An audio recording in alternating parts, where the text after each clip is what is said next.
In a narcissistic relationship, you are brutally forced to act out of character. You are pressured to do or say things that make you wonder, who am I? Who am I turning into? For example, when the narcissist cheats on you, instead of leaving, you give them more chances when that's alien to you.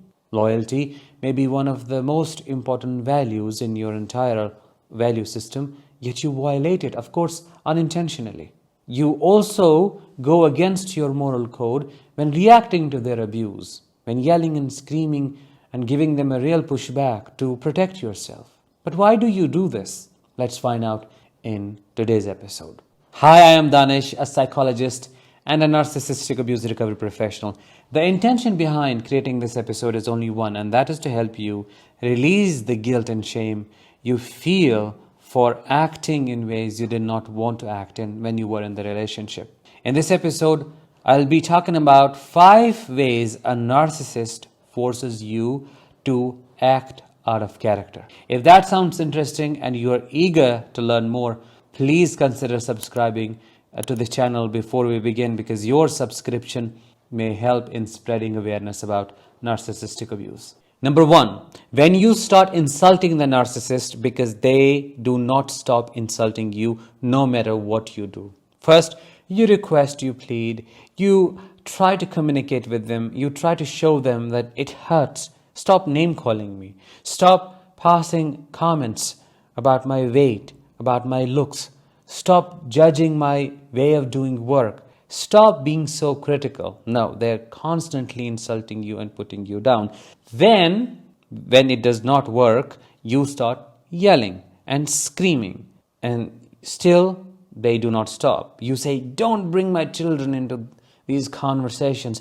Do not talk about my parents. What have they done to you? What's wrong with you for talking about my friends this way? And so on. Still, they do not stop. They relish your agony. They love to see you in pain. Finally, you start insulting them back. You say things you do not believe in, but you say them out of anger, out of pain, and at the same time, hope that it's going to put a stop to all of this. They'll realize how much it pains, so they won't say those things again.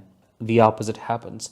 It gets 100 times worse. You can never ever get a resolution with a narcissist. They want you to play their dirty game. You get hurt, they enjoy it. Number 2, they make it extremely difficult for you to let go and truly move on. Why? Because they never talk about the cheating they did on you. They want you to bury it and act like it never happened.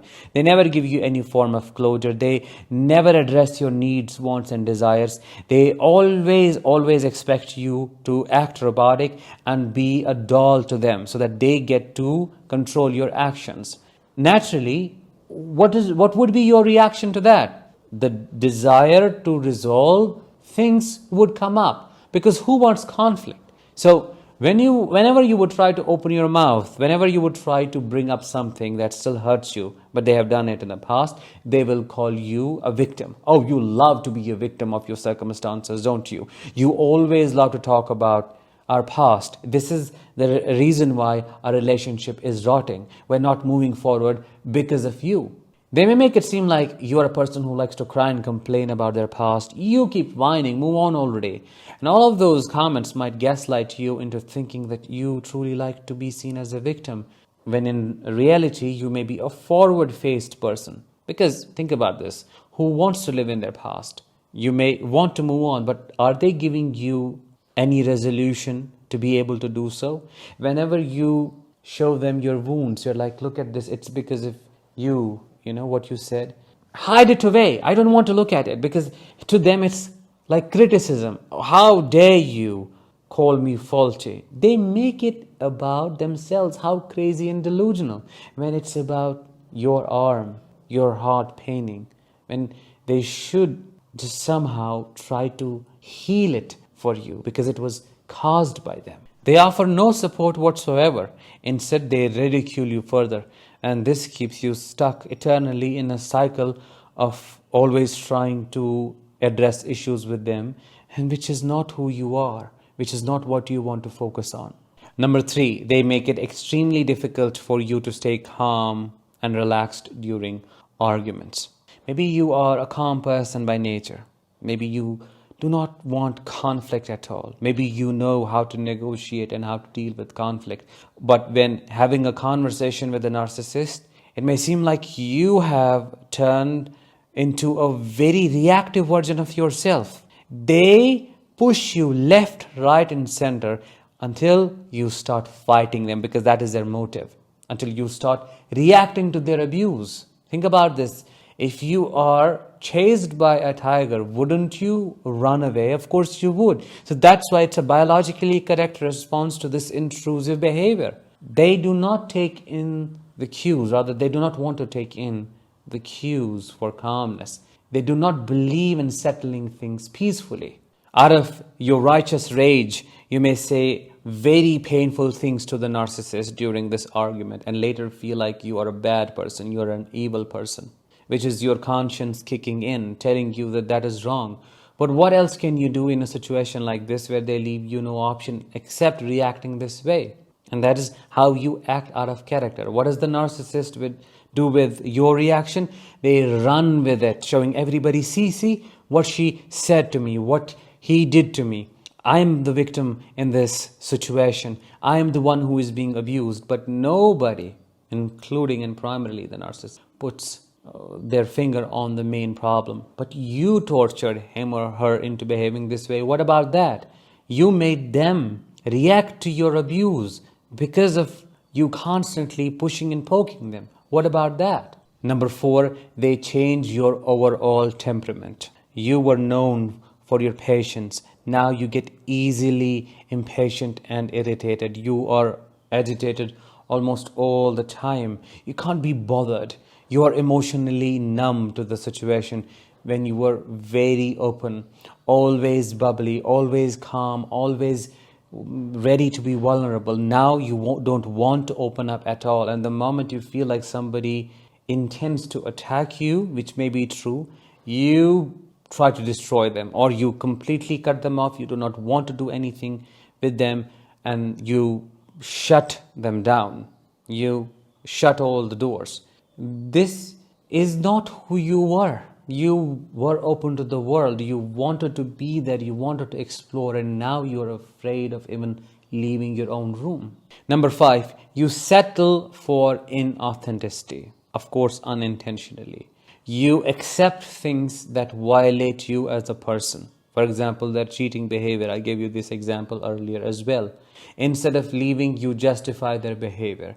You are forced to understand why they did what they did. For example, they tell you, oh, it's because of you. You were not giving me enough attention. You were not loving me enough, so I had to find it somewhere else. And so, this person promised that they would love me, they would fulfill that need. So whose fault is it? Mine or yours?